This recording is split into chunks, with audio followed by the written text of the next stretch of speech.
하나님 말씀 보십니다. 하나님 말씀은 마가복음 9장 36절에서부터 37절까지 있는 말씀입니다.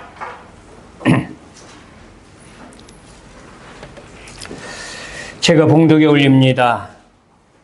어린아이 하나를 데려다가 그들 가운데 세우시고 안으시며 제자들에게 이르시되 누구든지 내 이름으로 이런 어린아이 하나를 영접하면 곧 나를 영접하며 누구든지 나를 영접하면 나를 영접함이 아니요 나를 보내신 이를 영접함이니라. 아멘. 오늘은 본문 말씀을 가지고 예수님이 보시는 어린아이라는 제목으로 함께 은혜 받기를 바랍니다. 마가복음 10장 13절에서부터 14절을 보면 사람들이 예수께서 만져주심을 바라고 어린아이들을 데리고 올 때에 주위에 있던 제자들이 꾸짖으면서 아이들이 예수님에게 가까이 오지 못하도록 막습니다. 아마 그 이유는 제자들의 눈에는 이 아이들이 소란만 피우는 말썽꾸러기 같은 아이들로 보였기 때문일 것입니다.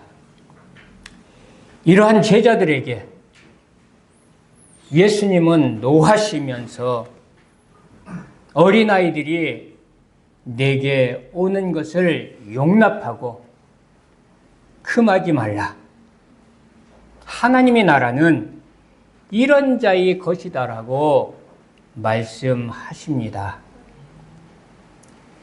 예수님이 어린아이들을 보시는 관점은 제자들이 보는 것과는 너무도 달랐습니다. 저와 여러분도 아이들을 바라보는 눈이 예수님처럼 되시기를 바랍니다. 오늘 주신 본문의 말씀을 보니 예수님은 어린 아이들을 자신과 동일하게 귀하게 여기시고 사랑하셨습니다.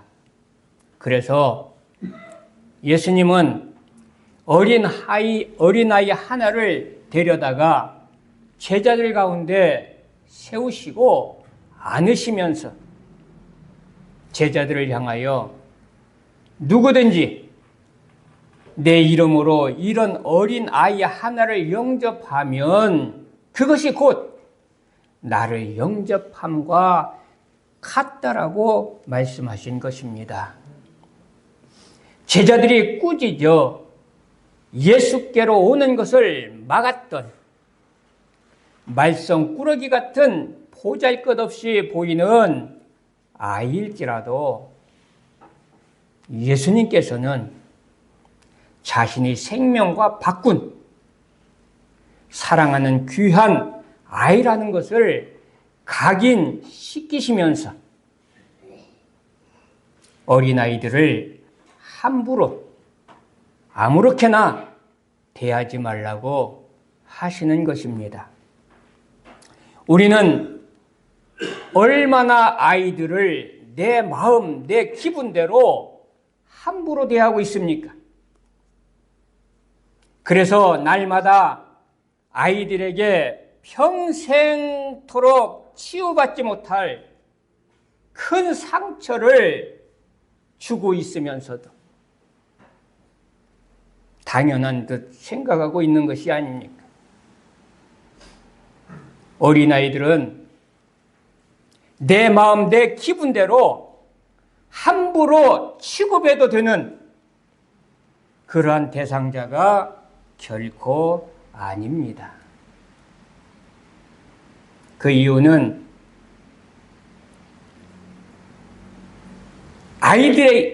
아이들이 비록 내가 낳은 자녀라 할지라도 그 아이는 내게 속한 자가 아니고 하나님께 속한 하나님을 위한 하나님의 것이기 때문입니다.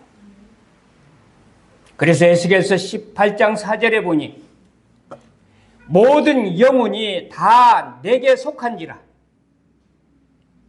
아버지의 영혼이 내게 속한 같이 그의 아들의 영혼도 내게 속하였나니라고 주님은 말씀하십니다.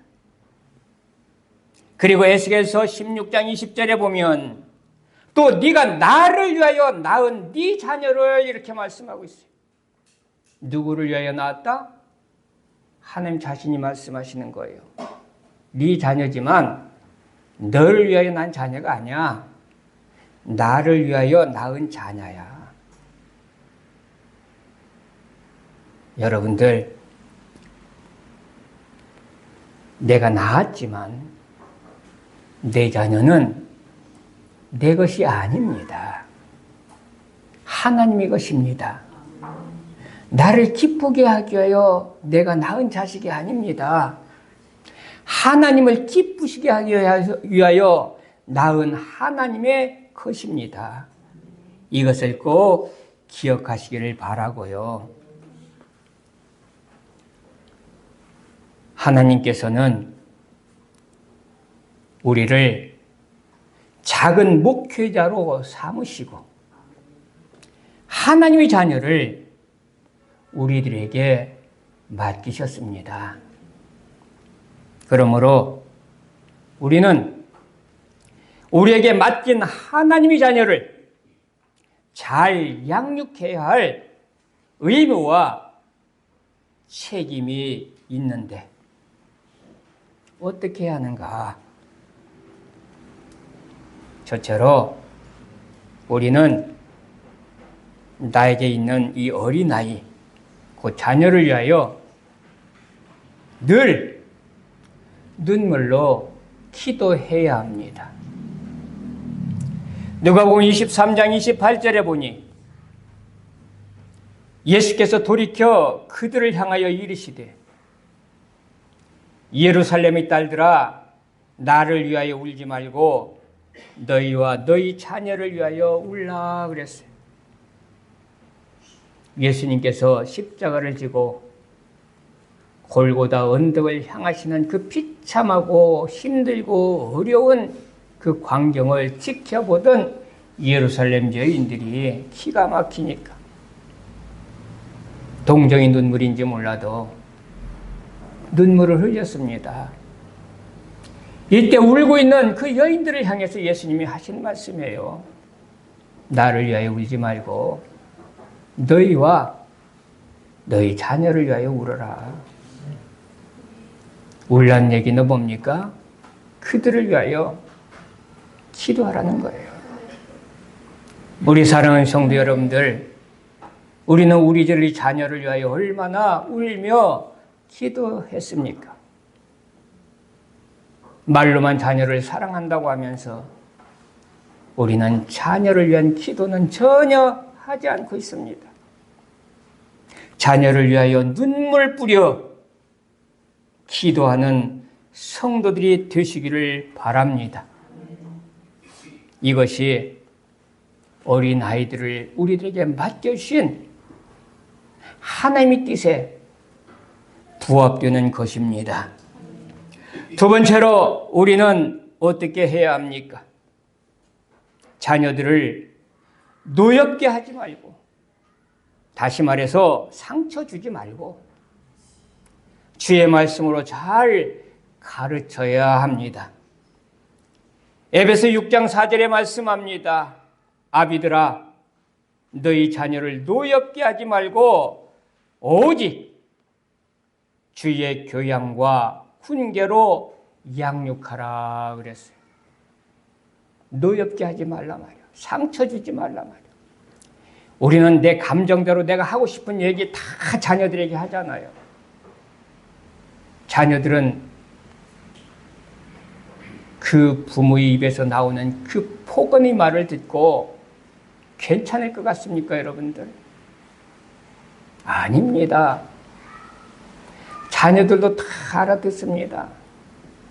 그것이 자녀들이 마음을 갈기갈기 찢어놓는 상처임을 아시기를 바랍니다. 그래서 자녀를 노엽게 하지 말라고 말씀하는 거예요. 우리는 오직 주의 말씀으로 잘 가르치면서 양육해야 될 줄을 믿습니다. 그래서 잠언 22장 6절에도 말씀합니다. 마땅히 행할 길을 아이에게 가르치라. 그리하면 늙어도 그것을 떠나지 아니하리라. 그리고 우리는 자녀들을 잘 하나님의 기뻐하신 뜻대로 양육하려면 어떻게 해야 합니까? 세 번째로 근실히 징계해야 합니다. 잠언 13장 24절에 말씀합니다. 매를 아끼는 자는 그의 자식을 미워함이라. 자식을 사랑하는 자는 근실히 징계하느니라 그랬어요. 여기서 우리가 두 가지를 생각해 봐야 됩니다. 첫째는 징계 자체를 하지 않는 부모입니다. 잘못을 해도 매를 아끼는 그러한 부모입니다. 이것은 잘못된 것입니다. 매를 아끼고 자녀를 징계하지 아니하면 이 자녀는 그것이 옳은 줄 알고 그것을 계속 반복해서 행하게 됩니다. 그래서 결국은 바늘도둑이 소도둑이 된다고. 아이의 죄성은 더욱 심각하게 자라나서 그 아이는 완전히 어그러진 길로 들어갈 수 있다고 하는 사실을 기억하시기를 바라고, 매를 아끼지 않는 그런 자들이 되어야 될 줄을 믿습니다. 이것이 자녀 사랑입니다. 이것이 하나님께서 우리들에게 맡겨주신 그 작은 목회를 잘하는 것입니다. 또 하나는 무엇을 생각해야 되냐면, 매를 아끼는 자는 그의 자식을 미워하는 것과 같다라고 말씀하니까 매를 대되 이건 절제 없이 매를 대는 사람들이 있습니다. 절제 없이 매를 댄다는 사람은 무슨 얘기냐면은 감정으로 매를 대는 사람이 있습니다. 여러분들, 이 체벌과 구타는 다릅니다. 정말 하나님 말씀을 가르치고 아이에게 종아리 몇 대를 때리더라도 이 아이가 무엇 때문에 내가 매를 맞는가를 분명히 알고 이 아이를 돌이키게 하여서 이 아이가 말씀 안에 잘 자라게 한다면 이것은 체벌이요. 인정사정 없이 내가 화난다고 그래서 쥐잡듯이 두들겨 패는 것은, 이것은 결코 체벌이 아니라 폭력입니다. 그래서 말씀에 자식을 사랑하는 자는 징계해야 되는데 어떻게 징계해야 되느냐? 근실히 징계한다고 그러죠. 이 근실이라는 뜻이 무엇입니까? 성실하게 징계하라는 거예요.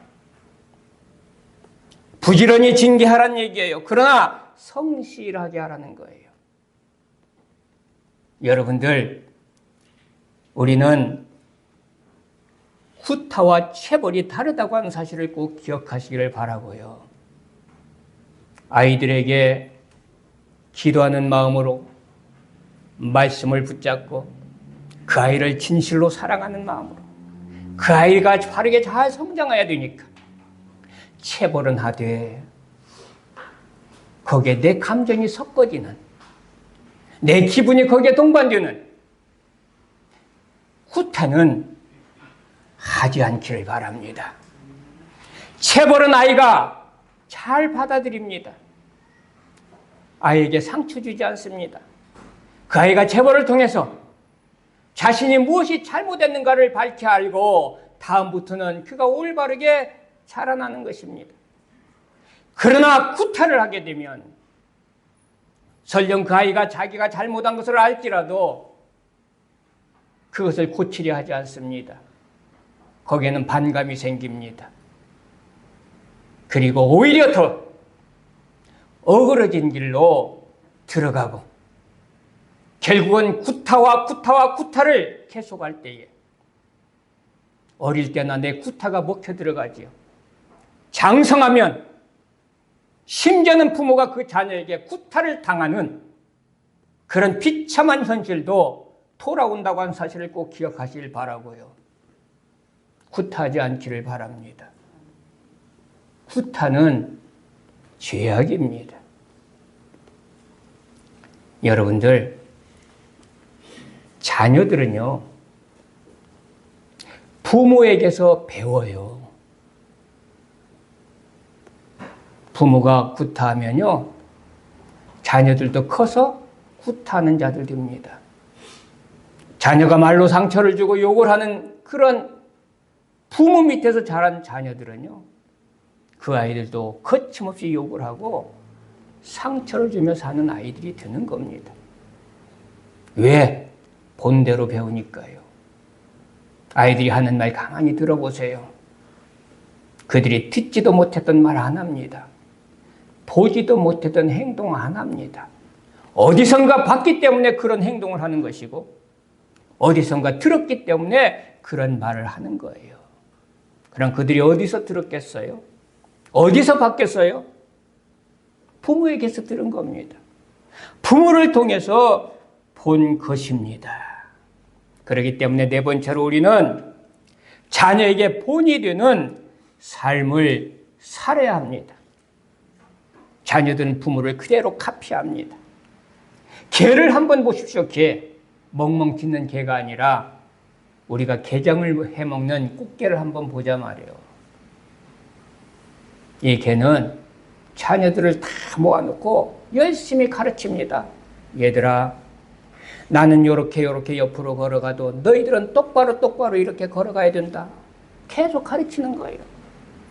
나는 옆으로 이렇게 걸어가도 너희들만큼은 옆으로 걸어가지 말고 똑바로 요렇게 걸어가야 한다라고 가르치면서 정작 그 어미 개는 옆으로 가고 있는 거예요. 그러니 이 새끼 개들은 어떻게 배우겠어요? 옆으로 가는 거 아닙니까? 똑같습니다. 우리는 자녀들에게 입술로 욕을 하면서 욕하지 말아라. 나는 거짓말하면서 거짓말하지 말아라. 나는 분을 참지 못해서 굿하고 분을 내면서 분내지 말아라. 남을 굿하지 말아라. 가르친단 말이에요. 여러분들 자녀들이 배우겠습니까? 아닙니다.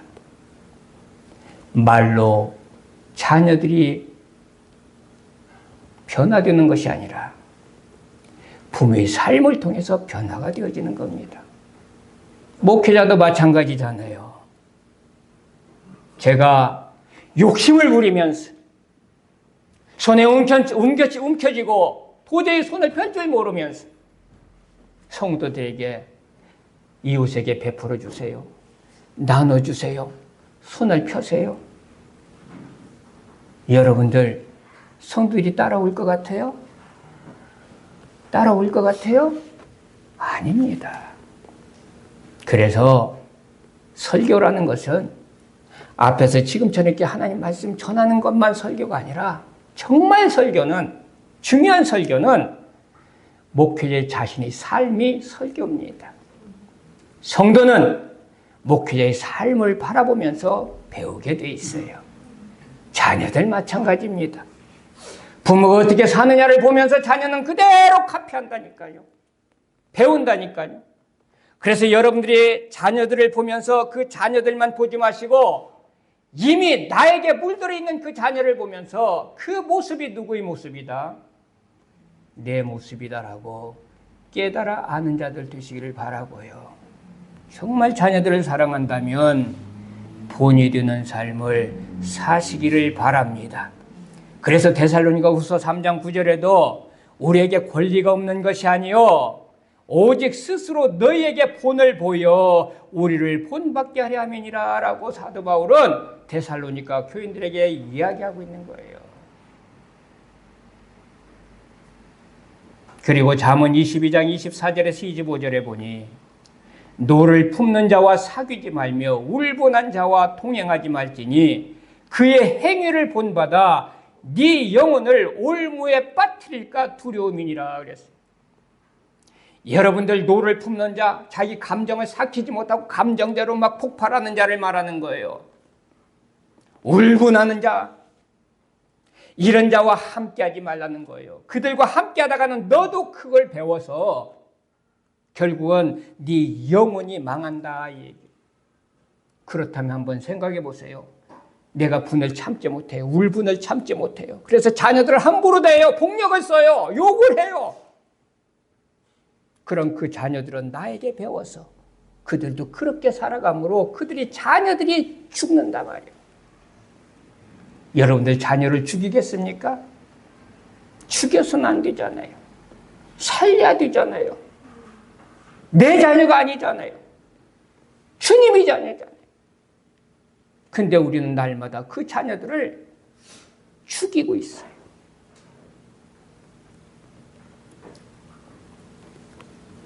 그래서 잠언 19장 11절에 보면 노하기를 더디하는 사람이 노하기를 더디하는 것이 사람의 슬기요라고 말씀하고 있는 거예요.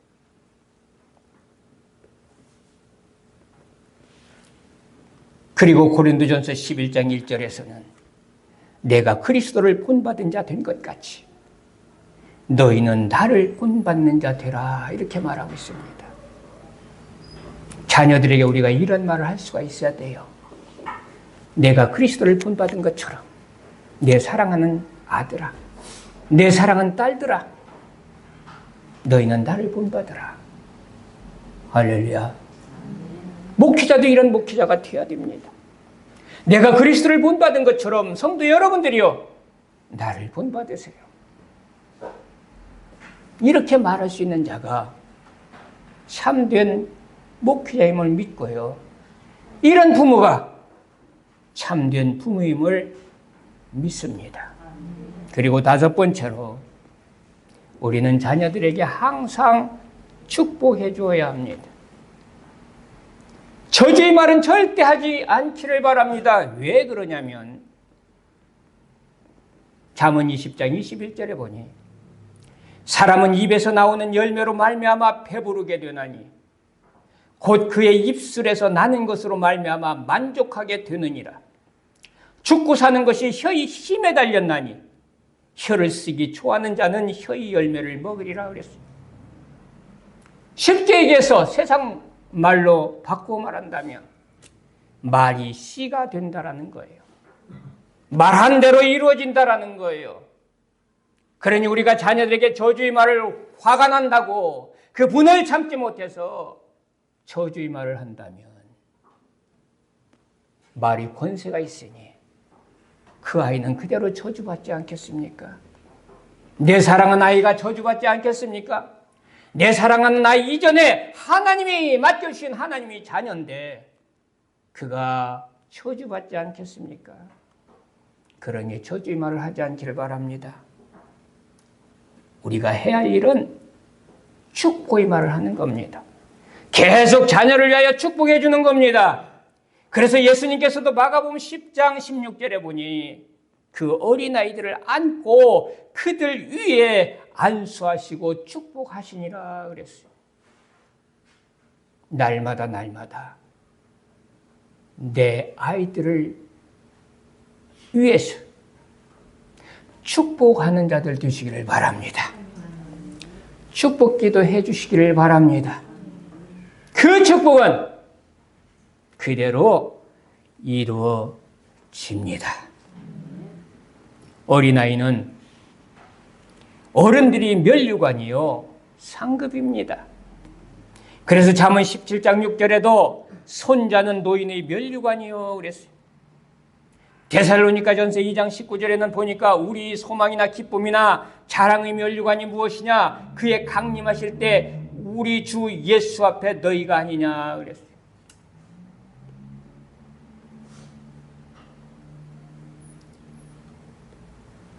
목회자가 성도들을 잘 주님의 깊은 뜻대로 양육하면 그 면류관을 하늘나라에서 받았습니다. 그래서 목회자에게는 성도들이 면류관이에요. 마찬가지로 부모가 자녀들을 잘 추안해서 양육하면 그 부모는 하늘나라에서 면류관을 받습니다. 왜냐하면 하나님이 나에게 맡겨주신 하나님 자녀를 잘 양육했기 때문에 그렇습니다. 그래서 시편 127편 3절에도 보니 자식은 여호와의 주신 기업이요 태의 열매는 그의 상급이로다 그랬어요. 사랑하는 성도 여러분들이요, 우리는 자라나는 아이들이 환경에 대하여 고민해 보셨습니까? 사랑하는 우리 아이들에게 사랑의 환경을 만들어 주시기를 바랍니다. 사랑의 환경을 만들어 주셔서 우리 아이들을 사랑해주고 사랑해줄 때에 사랑을 받은 자만이 또 사랑을 줄 수 있다는 거예요. 우리가 자녀들을 사랑해주지 아니하면 이 사랑을 받지 못했기 때문에 이 자녀들은 사랑을 받을 줄도 모르고 사랑을 줄 줄도 모르는 아이들이 됩니다. 여러분들 아이들이 사랑을 받을 줄도 모르고 사랑을 줄 줄도 모르는 그러한 아이들이 되시기를 원하십니까? 아니다면 아이들을 사랑해 주시길 바랍니다. 그리고 사랑의 좋은 환경을 아이들에게 만들어 주시기를 바랍니다. 그리고 사랑하는 우리 아이들에게 공의의 환경을 만들어 주시길 바랍니다. 공의의 환경이라는 것은 잘잘못을 분별할 줄 알게 해 주셔야 된다는 거예요. 내 기분이 좋을 때는 잘못했는데도 통과, 패스. 기분이 좋으니까. 기분이 나쁠 때는 조금 잘못했는데도 폭력을 가합니다. 이건 공의의 좋은 환경이 아닙니다. 그러면 아이가 헷갈려요. 아니 언제는 이렇게 해도 괜찮았는데 언제는 이렇게 해도 굉장히 혼나니까 도대체 무엇이 얼마만큼 잘못했고 무엇이 얼마나 잘했는가를 감을 못 잡습니다. 그러니까 계속 실수하는 거예요. 실수하면 실수한다고 두드려 패지요. 그러면서 우리는 자식 사랑한다고 그래요. 말은. 여러분들 정말 자식 사랑한다면 우리 자녀의 환경이 정말 공의 환경인지 아닌지를 좀 살펴보시길 바라고요. 공의 환경을 만들어 주시기를 바랍니다. 그리고 우리 아이들에게 평강의 환경을 만들어 주시길 바랍니다. 여러분들도 다 경험한 것이지만은 아이는 엄마의 품 안에 있을 때처럼 평안한 곳이 없습니다. 학교에 갔다가 집에 돌아올 때 집에 어머니가 계시면 무언가 평안합니다. 그런데 어머니가 계시지 아니하면 불안합니다. 그래서 가방을 던져놓고 어머니를 찾아 나섰잖아요. 그게 다 우리 어린 때의 모습들이 아니었습니까? 지금 아이들도 똑같아요.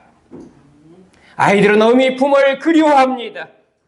그리고 어미 품만큼 평안한 곳이 없습니다.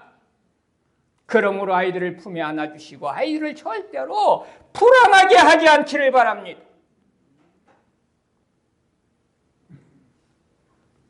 아이들이 밖에서 무슨 짓을 하는지 관심도 없게 살아요. 그러면 안 된다는 얘기예요. 그리고 우리는 우리 자녀들을 끝까지 믿어주고 지지해 주시기를 바랍니다. 여러분들이 하나님 외에 이 세상에서 이웃 간의 관계 속에서 가장 믿을 수 있는 자가 누구예요? 누구를 가장 믿겠습니까? 내 자녀 아니겠어요? 내 부모 아니겠어요? 그런데 자녀를 믿을 수가 없어. 믿어주질 않아. 아닙니다. 믿어줘야 됩니다. 그리고 지지해줘야 됩니다. 엄마는 자녀에게 있어서 세상 모든 사람들이 다 나에게 등을 돌린다 할지라도 내 어머니만큼은 내 편이라고 하는 사실을 아이가 각인하고 살아야 돼요. 그래야 그 아이가 자기 속에 있는 얘기를 숨김없이 부모에게 다 말하게 되고 바른 가르침 속에서 바르게 성장하게 될 줄 믿습니다. 아이를 신뢰하지 않는다면, 믿어주지 않는다면, 지지해주지 않는다면 우리 어머니에게 말해도 아무 소용이 없으니까 감춥니다. 그리고 혼자 고민하게 됩니다. 그리고 잘못된 길로 들어가게 되는 거예요. 여러분들 설령 내 자식이 잘못했을지라도 지지해 주시길 바랍니다. 믿어주시길 바랍니다. 그래서 아이들로 하여금 우리 부모님은 내 편이다. 그런 드라마 제목도 있었잖아요. 하나뿐인 내 편이라고. 이런 우리 부모들이 되어야 될 줄 믿습니다. 주님은 잠언 11장 18절에서 악인이 싹슨 허무하되 의를 뿌린 자의 상은 확실하니다라고 말씀하고 있습니다. 저와 여러분은 우리에게 맡겨주신 아이들을 주 안에서 잘 양육해야 할 의무가 있는 작은 목회자들입니다. 사명 잘 감당하셔서 주님 앞에 설 때 인정된 자로 칭찬받고 상급받는 복된 성도가 되시기를 주님의 이름으로 축복합니다. 고마우신 하나님 아버지 은혜를 감사드립니다. 우리를 작은 목회자로 삼으시고 우리들에게 주의 귀한 자녀들을 맡겨주셨는데 이 아이들을 내 몸대로, 내 생각대로, 내 감정대로, 내 뜻대로 대하지는 아니했는지 이 시간에 뒤돌아보게 해주시고 이제 이 작은 목회 우리 하나님 아버지 기쁜 뜻 가운데서 성공적으로 해나갈 수 있는 그러한 부모가 다 될 수 있도록 은혜 베풀어 주옵소서. 감사하며 예수님의 이름으로 기도드리옵나이다. 아멘.